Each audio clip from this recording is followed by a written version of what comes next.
de la aplicación directa de los tratados relativos a la protección de los derechos humanos. Por eso, pensamos que los grandes totalitarismos que pisoteaban los derechos humanos en el siglo XX surgieron a raíz de la absolutización de algo que es relativo: la raza, la clase social, la religión, etc. Pero el totalitarismo que hoy amenaza a esta sociedad es la relativización de lo que sí es absoluto: la dignidad de la persona humana. La verdad es lo que es y sigue siendo verdad, aunque se piense al revés, decía Machado. El tema de los derechos humanos es un tema demasiado serio para permitirse manoseado por intereses ideológicos o de moda. Como gobierno, tenemos la convicción de defender la dignidad de cada ser humano y los derechos innatos e irrenunciables que brotan con la dignidad. Por eso se habla del término de inalienables. Los derechos humanos son un producto histórico, si bien su reconocimiento ha sido gradual a través gradual y lento, del más lento de lo que quisiéramos, y van recorriendo el camino junto al hombre, la sociedad y su conjunto. Por eso son diferentes y cada vez más numerosos a los que se les reconocen en etapas anteriores, o a los que se les reconocían en etapas anteriores. Sin embargo, no hay que caer en la ingenuidad de creer que todos los organismos internacionales tienen derecho de autor sobre los derechos humanos. Si así fueran, estos serían susceptibles a los caprichos de consenso y a las corrientes ideológicas de moda. Su origen, repito, y por convencimiento propio, es la dignidad humana, que es inmutable, con la cual debemos estar comprometidos más allá de las formulaciones convencionales.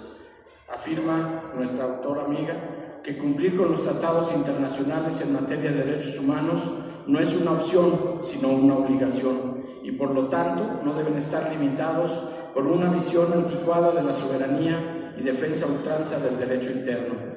Entre las características que señala, a diferencia del juicio de amparo, los magistrados del tribunal no se encuentran facultados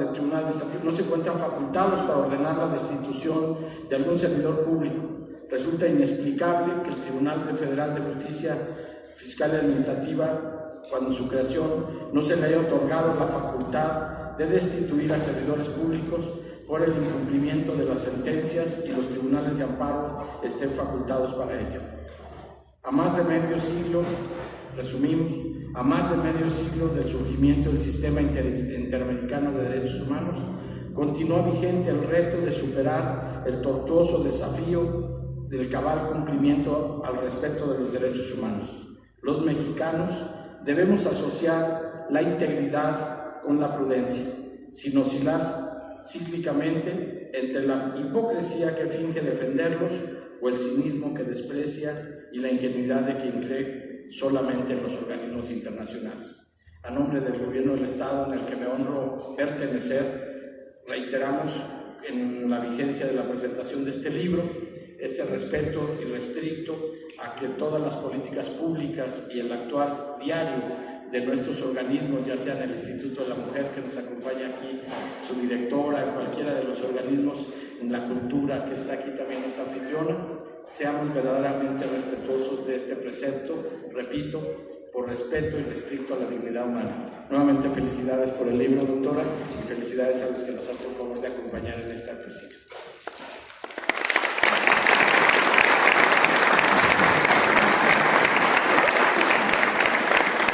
Agradecemos las palabras del licenciado Ricardo Enrique Morán. Siempre será fundamental que se reitere desde quienes ejercen en su momento el poder el cumplimiento o la idea del cumplimiento de los derechos humanos. A continuación, cedo el uso de la voz al magistrado Mario de la Huerta Portillo, quien tiene una amplia carrera en el ámbito fiscal. Atravesó por diversos cargos y puestos en la Secretaría de Hacienda y Crédito Público, donde lo mismo fue dictaminador, jefe de oficina o subdirector. De igual forma, tiene una amplia carrera en el hoy llamado Tribunal Federal de Justicia Administrativa, donde actualmente es magistrado de la Sala Regional del Centro 1. Magistrado, tiene usted el uso de la voz. Gracias, buenas tardes a todos.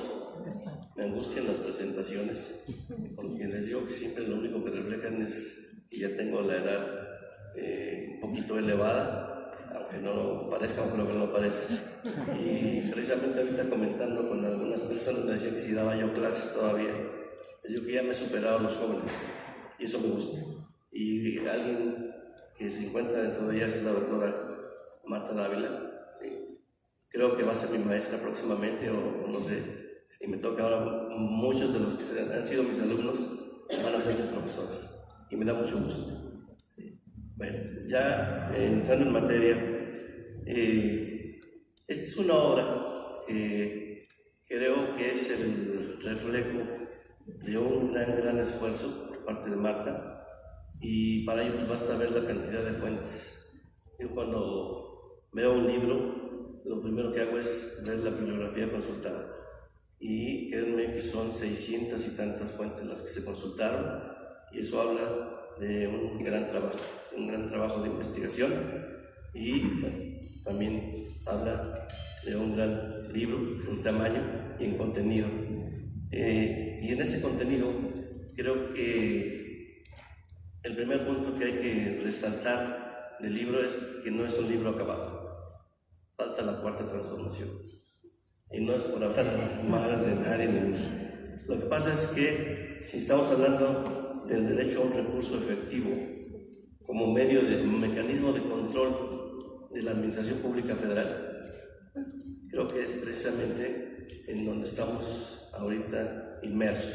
¿Sí? Está una Administración Pública Federal actuando, vamos a ver qué tanto tenemos los medios de defensa a nuestro alcance y qué tan efectivos son. ¿Sí? Por eso digo, no es un libro acabado, creo que todavía tiene mucho que escribir, y no es encargo, no es encargo, simplemente es un comentario para aquí, para Martita.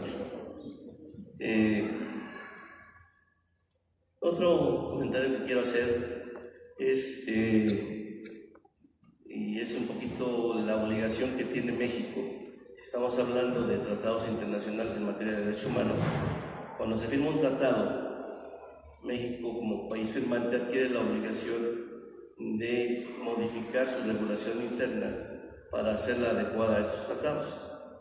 Y aquí cabría hacernos la pregunta, y durante el transcurso del libro la doctora nos va haciendo ahí ciertos apuntamientos del incumplimiento de estas obligaciones por parte de nuestro país, ya sea Poder Ejecutivo, Poder Legislativo, Poder Judicial, y la necesidad de cumplir. Si firmamos, cumplimos, para poder garantizar el disfrute de los derechos humanos, que es una obligación constitucional. Artículo primero, todas las autoridades estamos obligados a hacer cumplir los derechos humanos de las personas. Entonces, creo que es uno de los puntos bien destacables que señala el libro de la doctora Marta. Y bueno, no hablo mal de nadie, creo que nos falta en el caso propio de nuestro Tribunal Federal de Justicia Administrativa modificar la Ley Federal de Procedimiento Contencioso Administrativo, tarea también en la que Martita se abocó, y en la que bueno, me da gusto también ver que en una de las fuentes aparezco por ahí, ¿sí? Que en alguna ocasión escribí alguna barbaridad como un mecanismo de descontrol de la Corte, de inconvencionalidad, hablando de la cuestión de litis abierta, que discutimos mucho en su momento, cuando Martita estaba haciendo la tesis doctoral, y seguimos discutiendo, ¿sí? Hasta dónde la litis abierta es un obstáculo para el mecanismo de un recurso efectivo. Litis abierta que impide que se presenten pruebas que no se presentaron en el procedimiento administrativo. Y mi pregunta es, no hemos llegado a ninguna conclusión tajante, por el hecho de que se oponga a un tratado en materia de derechos humanos, porque en los tratados se pregona la libertad probatoria o el principio de libertad de igualdad de armas, si un tratado es contradicho en esa parte por una jurisprudencia inclusive de la Suprema Corte de Justicia de la Nación, ¿qué debe prevalecer? ¿Debe desaparecer la jurisprudencia de litis abierta? ¿Se debe dejar de aplicar? ¿O tenemos que esperar hasta que la Suprema Corte de Justicia de la Nación la deje sin efecto? ¿sí? Ahí estamos en el desencuentro de la realidad con lo que proponen las obligaciones de los tratados de derechos humanos. Otro principio que también toca por aquí la doctora es el enfrentamiento que ahora se da entre la presunción de legalidad de los actos administrativos o los actos de la administración pública y la presunción de inocencia, ¿sí? Como derecho humano. ¿Hasta dónde ese choque nos va a llevar a la determinación de cuál debe prevalecer? Si la presunción de legalidad del acto administrativo o es suprema la presunción de inocencia, ¿sí? Son puntos que vienen muy precisos conjuntamente con otra información durante el transcurso del libro y que luego nos llevan también a su evaluación dentro del contencioso administrativo, donde nos destaca el libro que es necesario reformar nuestra ley, sin mencionar expresamente la palabra reformar, pero sí nos destaca las insuficiencias que tiene el procedimiento contencioso administrativo.